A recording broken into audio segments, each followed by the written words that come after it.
Okay, now I will start to make the ingredients, mix all ingredients for ferric.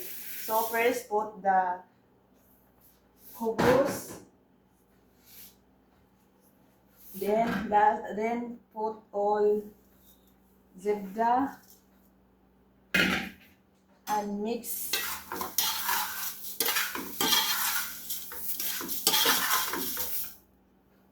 Then put little by little the soap. I use this one. And mix it well. I mean,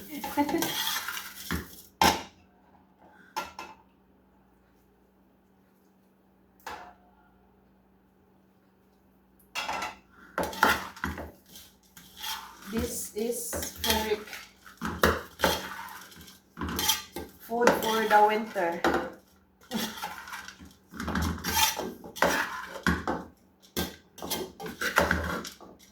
And put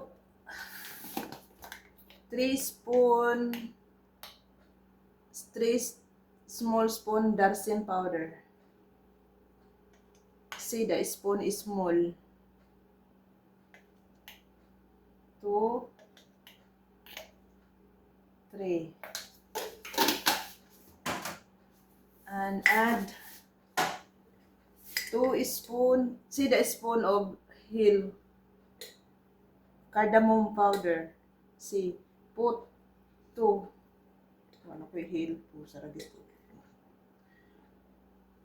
Ano yun hill. Oh, sawa na yun.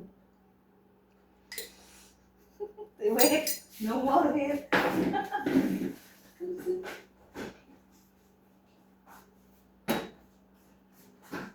How many jill put? One sa? Mid one. Okay, wait.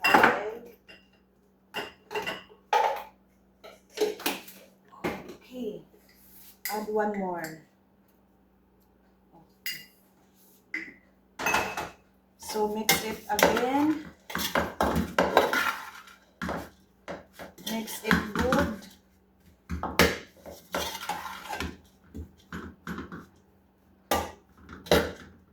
So see, the kubos is dry, still not finished. Need water, need soap. So I will add more soap.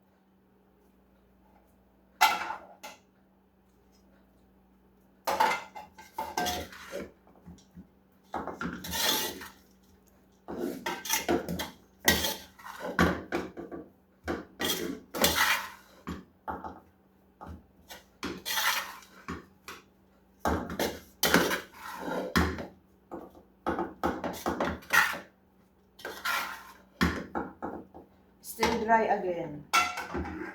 Need.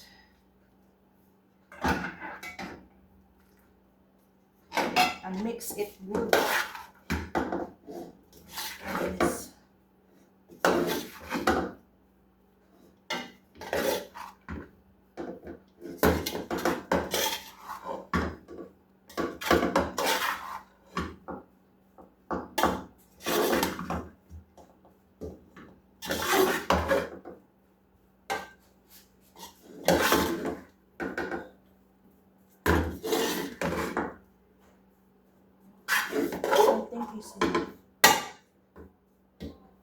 Let me test this first.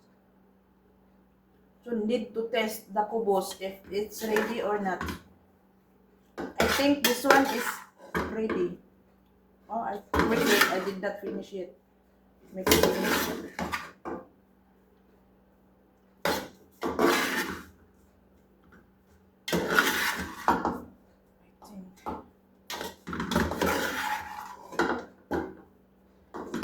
Need little bit.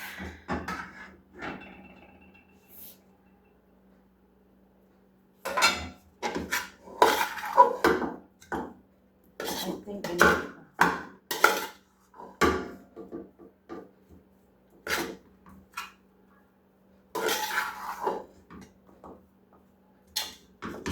So this is ready. Enough this kind, this texture. See, not dry, not too much water. Like this, oh, see, is enough. This one, ready, I will put on the oven to cook 30 minutes. Then, that's it. We'll serve.